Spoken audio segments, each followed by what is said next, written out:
संवैधानिक गणराज्य पर औपनिवेशिक धब्बा, हिंदू संस्थाओं पर कायम कानूनी भेदभाव। यह लेख रति अग्निहोत्री के द्वारा लिखा गया है। भारतीय संविधान धार्मिक स्वतंत्रता और समानता की गारंटी देता है, लेकिन औपनिवेशिक दौर के कई कानून अब भी कायम हैं। मंदिरों पर राज्य का नियंत्रण, वक्फ की स्वायत्तता और अभिव्यक्ति निरोधी धाराएं एक गहरे कानूनी असंतुलन को बनाए रखती हैं। ब्रिटिश शासन ने भारत पर पकड़ मजबूत करने के लिए एक केंद्रीकृत प्रशासनिक ढांचा खड़ा किया, जिसने सामाजिक, आर्थिक और धार्मिक जीवन के बड़े हिस्सों को अपने नियमों में बांध दिया। औपनिवेशिक कानून की रणनीति दो तरह से चलती थी। पहला, शासन की दमन और शोषण की ताकत को बढ़ाना, कड़े दंड कानून बनाना, पुलिस को ज्यादा अधिकार देना और सख्त वन कानून लागू करना। इनसे प्राकृतिक संसाधनों का शोषण आसान हुआ और पारंपरिक रोजगार अपराध माने जाने लगे।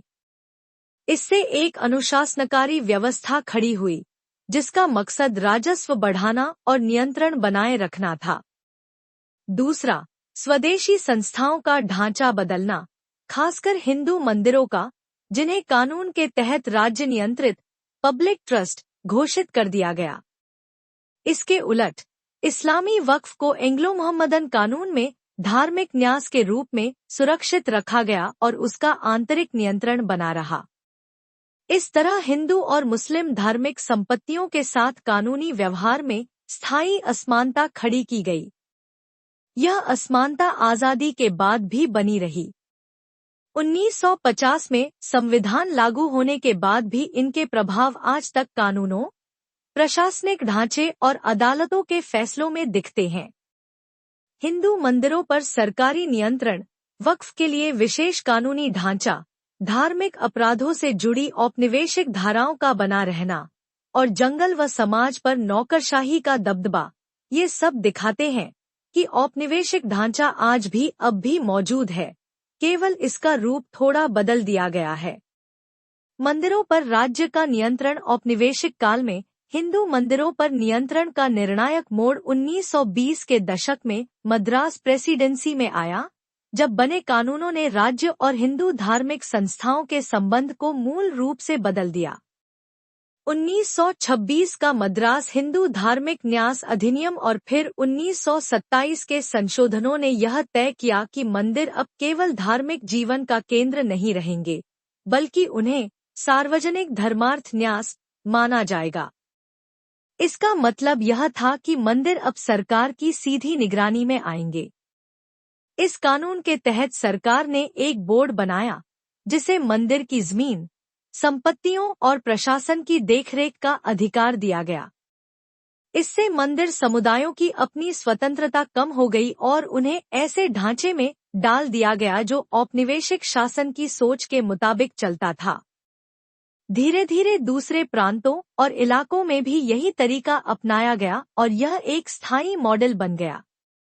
स्वतंत्रता के बाद उम्मीद थी कि यह औपनिवेशिक ढांचा हटा दिया जाएगा, लेकिन ऐसा नहीं हुआ। तमिलनाडु राज्य ने इस औपनिवेशिक परंपरा को 1959 के तमिलनाडु हिंदू धार्मिक और धर्मार्थ न्यास HRC अधिनियम के जरिए लागू और विस्तारित किया। इसके तहत एक अलग विभाग बनाया गया, जो हजारों मंदिरों और धार्मिक संस्थाओं पर सीधा नियंत्रण रखता है। प्रशासित यह कानून धार्मिक संस्थाओं की अभूतपूर्व संख्या पर राज्य का नियंत्रण सुनिश्चित करता है। आज विभाग का कानूनी दायरा मंदिर की भूमि और अचल संपत्तियों की देखरेख, वित्तीय प्रशासन, न्यासियों और कर्मचारियों की नियुक्ति और यहाँ तक कि अनुष्ठानों व उत्सवों की निगरानी तक फैला हुआ है, जिसे धर्मनिरपेक्ष प्रबंधन कहा जाता है। सरकारी दस्तावेज इसे हमेशा सार्वजनिक जवाबदेही और देखरेख के रूप में पेश करते हैं, ताकि लोगों को लगे कि यह काम सही कारणों से किया जा रहा है। इस ढांचे का पैमाना चौंकाने वाला है। सरकारी आंकड़ों के अनुसार तमिलनाडु HRC विभाग वर्तमान में 36,000 से अधिक मंदिरों का प्रबंधन करता है, साथ ही अनेक मठों, न्यासों और धर्मार्थ संस्थाओं का भी। यह आंकड़ा केवल नौकरशाही की पहुंच ही नहीं दर्शाता, बल्कि यह भी दिखाता है कि हिंदू धार्मिक जीवन में राज्य का दखल सामान्य और स्वाभाविक बना दिया गया है। मद्रास प्रेसिडेंसी में एक औपनिवेशिक प्रयोग के रूप में जो शुरू हुआ था, वह आज दुनिया के सबसे बड़े उदाहरणों में गिना जाता है, जहां किसी लोकतांत्रिक देश में धर्म पर सरकार का इतना व्यापक नियंत्रण हो। यही कारण है कि यह स्थिति धार्मिक स्वतंत्रता और संविधान द्वारा दी गई गारंटियों पर सवाल उठाती है। शिरूर मठ से शुरू हुआ राज्य नियंत्रण का रास्ता संवैधानिक ढांचा और उसकी प्रारंभिक न्यायिक व्याख्या ने हिंदू धार्मिक संस्थाओं पर राज्य नियंत्रण की दिशा को गहराई से प्रभावित किया। संविधान लागू होने के तुरंत बाद सर्वोच्च न्यायालय ने कमिश्नर हिंदू धार्मिक न्यास मद्रास बनाम श्री लक्ष्मींद्र तीर्थ स्वामियर ऑफ शिरूर मठ 1954 मामले में एक ऐतिहासिक निर्णय दिया, जो आज भी भारतीय धार्मिक न्यायशास्त्र की आधारशिला माना जाता है। अदालत ने धर्म के विषयों और धर्मनिरपेक्ष विषयों में स्पष्ट भेद स्थापित किया। धर्म से जुड़े विषय अनुच्छेद 25 और 26 की सुरक्षा के अंतर्गत आते हैं, जबकि संपत्ति के प्रशासन से जुड़े धर्मनिरपेक्ष विषयों को राज्य वैध रूप से नियंत्रित कर सकता है। इस फैसले ने मद्रास हिंदू धार्मिक और धर्मार्थ न्यास अधिनियम 1951 के कुछ हिस्सों को रद्द कर दिया और धार्मिक संप्रदायों की सिद्धांतगत व अनुष्ठानिक स्वतंत्रता को पुनः स्थापित किया। लेकिन साथ ही अदालत ने मंदिर संपत्ति के धर्मनिरपेक्ष प्रशासन पर राज्य की निगरानी को वैध ठहराया, जिससे राज्य को एक प्रशासनिक आधार मिला, जो धीरे धीरे व्यापक नौकरशाही नियंत्रण में बदल गया। संविधान की भाषा भी यहाँ कुछ उलझी हुई है। अनुच्छेद 26 ख प्रत्येक धार्मिक संप्रदाय को यह अधिकार देता है कि वह धर्म संबंधी विषयों में अपने मामलों का स्वयं प्रबंधन करे। वहीं अनुच्छेद 26 घ The constitutional text itself is ambivalent. Article 26b guarantees every religious denomination the right to manage its own affairs and matters of है, जिसने विधानसभाओं को हिंदू मंदिरों और न्यासों पर व्यापक नियामक ढांचे लागू करने की छूट दी। व्यवहार में यही संवैधानिक खुला दरवाजा वह मार्ग बन गया, जिससे HRC जैसे कानून बार बार की संवैधानिक चुनौतियों के बावजूद टिके रहे। सबसे महत्वपूर्ण बात यह है कि यह नियंत्रण असमान रूप से लागू हुआ। हिंदू संस्थाएं विशेष कानूनी विभागों के अधीन लाई गई, जिन्हें व्यापक अधिकार दिए गए, जबकि चर्चों या मस्जिदों के प्रशासन के लिए कोई समकक्ष राज्य नियंत्रित तंत्र मौजूद नहीं है। ईसाई और मुस्लिम संस्थाएं अपने आंतरिक संपत्ति प्रबंधन में कहीं अधिक स्वायत्त बनी हुई हैं। मस्जिदों के मामले में वक्फ अधिनियम द्वारा और चर्चों के मामले में संप्रदायगत स्वशासन द्वारा सुरक्षित। इस असमानता के कारण एक संवैधानिक विरोधाभास पैदा होता है। संविधान ने धार्मिक संस्थाओं को स्वतंत्रता देने का वादा। religion, while Article 26d confers the right to administer such property in accordance with law. The latter clause, particularly the phrase "in accordance with law," has been interpreted as an enabling provision, allowing legislatures to impose extensive regulatory regimes over Hindu temples and endowments. In practice, this textual opening has functioned as the jurisprudential gateway through which HR and CE-style legislation has survived successive constitutional challenges. Crucially, this model of control has been applied asymmetrically. While Hindu institutions have been placed under the purview of specialized statutory departments exercising expansive authority, no equivalent state-run machinery exists for the administration of churches or mosques. Christian and Muslim institutions retain a greater degree of autonomy in managing their internal property regimes, safeguarded under the Waqf Act and denominational self-governance of churches, respectively. The result is a constitutional paradox. A provision designed to secure denominational autonomy has, through judicial interpretation and legislative practice, become the foundation for the continued state management of Hindu religious institutions, reflecting both the colonial legacy of public trust regulation and the selective application of constitutional guarantees. Asymmetry by design? The Waqf exception and its expansion colonial recognition of Waqf.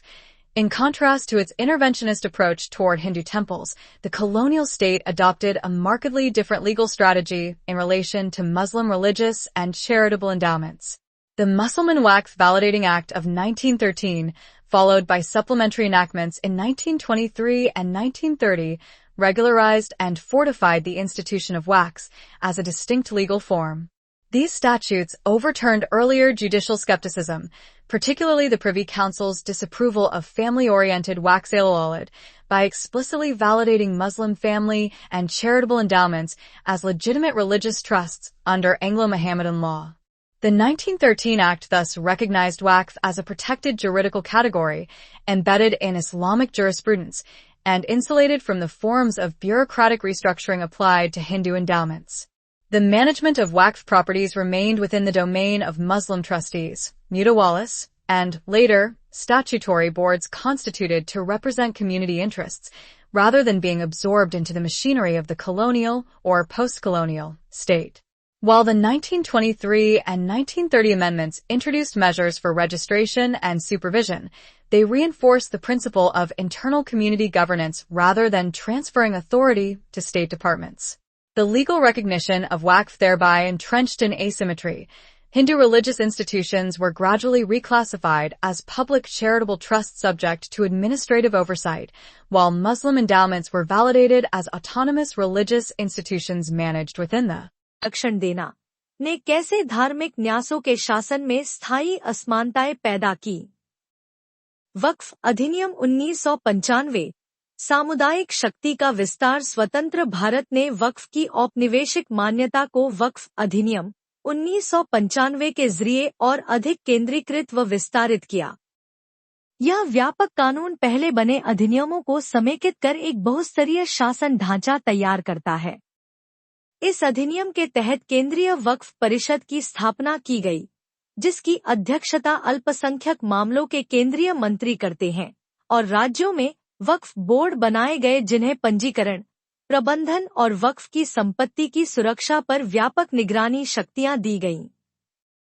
इन बोर्डों को अर्धन्यायिक अधिकार प्राप्त है, मुतवल्ली की नियुक्ति और हटाने, संपत्तियों की रक्षा और अतिक्रमण या संपत्ति हस्तांतरण से जुड़े विवादों का निपटारा करने के लिए। इस अधिनियम ने एक ऐसा framework of Islamic law. This differential colonial codification has had long-term effects. Independent India inherited not only the HR and CE model for Hindu temples, but also the legally fortified Waqf system, which the Waqf Act of 1954 and subsequent revisions in 1995 and 2013 expanded into one of the largest systems of religious landholding under autonomous boards. The juxtaposition highlights how colonial policy choices, one of bureaucratic absorption and the other of juridical validation, produced enduring asymmetries in the governance of religious endowments across communities. Post-independence consolidation, Waqf Act, 1995 and 2025 amendments. Independent India extended and centralized the colonial legacy of Waqf recognition through the Waqf Act of 1995, a comprehensive statute that consolidated earlier enactments and created a multi-layered governance structure. The act established the Central Waqf Council, chaired by the Union Minister for Minority Affairs, and mandated the creation of state Waqf boards with extensive supervisory powers over the registration, management, and protection of Waqf. These boards were vested with quasi-judicial authority to oversee the appointment and removal of mutawalis, to safeguard endowed properties, and to adjudicate disputes relating to encroachments and alienation. बदली गई है। BNS ने IPC धारा 298 को भी पुनः क्रमबद्ध कर बीएनएस धारा 302 बनाया, जिससे भाषण या संकेत के माध्यम से धार्मिक विश्वासों का अपमान करने पर प्रतिबंध यथावत रहा। इन अपराधों का बने रहना औपनिवेशिक ढांचे की मजबूती को दर्शाता है। धार्मिक अपमान की सांप्रदायिक व्यवस्था वाली तर्क शक्ति अब गणराज्यीय कानून में ढल गई है। समकालीन शोध चेतावनी देता है कि इस निरंतरता से चयनात्मक प्रवर्तन, अभिव्यक्ति की वैध स्वतंत्रता पर अंकुश और बहुसंख्यक अल्पसंख्यक असमानताएं और गहराती हैं।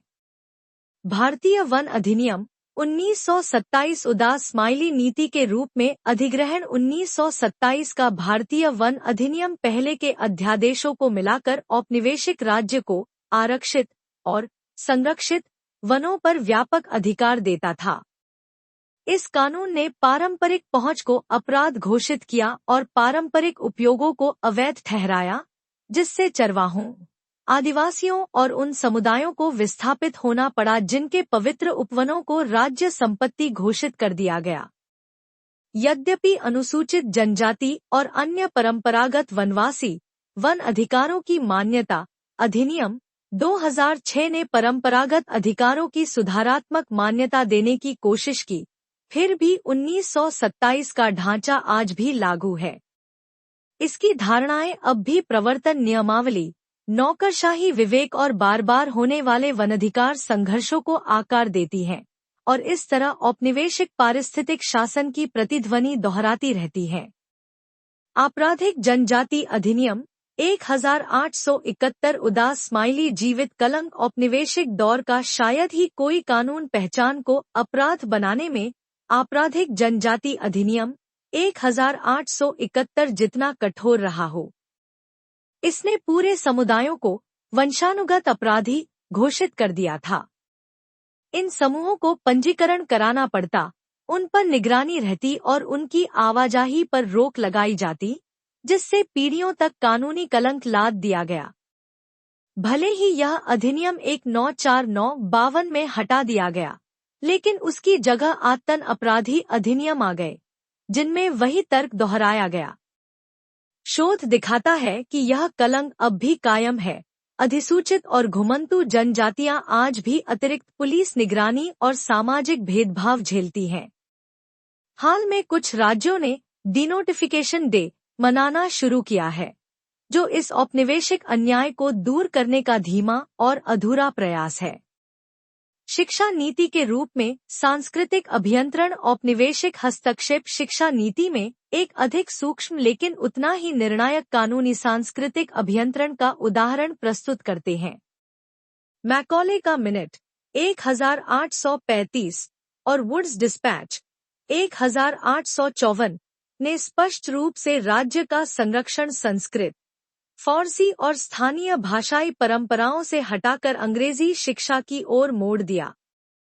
इसका उद्देश्य एक ऐसी मध्यवर्ती श्रेणी तैयार करना था जो औपनिवेशिक शासन के प्रति वफादार हो और स्वदेशी ज्ञान परंपराओं से कट जाए। यह अंग्रेजीकृत ढांचा आश्चर्यजनक रूप से आज तक जीवित है। स्वतंत्र भारत में पाठ्यक्रम, इतिहास लेखन और भाषा नीति पर बहसें अब भी मैकॉले वुड परंपरा के इर्द गिर्द घूमती हैं, जहां संस्कृति के प्रसार का निर्णायक अंतिम अधिकारी राज्य ही बना हुआ है। अभिव्यक्ति अब भी औपनिवेशिक कैद में भारतीय संविधान का अनुच्छेद 25 अंतःकरण की स्वतंत्रता और अनुच्छेद 26 धार्मिक संप्रदायों की स्वायत्तता की गारंटी देता है, लेकिन व्यवहार में प्रशासनिक ढांचे औपनिवेशिक सोच को ही दोहराते हैं। एचआरसी जैसे सिस्टम हिंदू मंदिरों को सरकारी विभागों के अधीन रखते हैं, जबकि वक्फ संस्थाएं समुदायाधारित स्वायत्त ढांचे में चलती हैं, एक मॉडल जिसे औपनिवेशिक मान्यता मिली और स्वतंत्र भारत ने और मजबूत किया। औपनिवेशिक सांप्रदायिक प्रबंधन से निकले दंड प्रावधान अब बीएनएस की धारा 299 और 302 आज भी अभिव्यक्ति पर रोक लगाते हैं। वन कानून अब भी 1927 के अधिग्रहणाधारित ढांचे में बंधा है।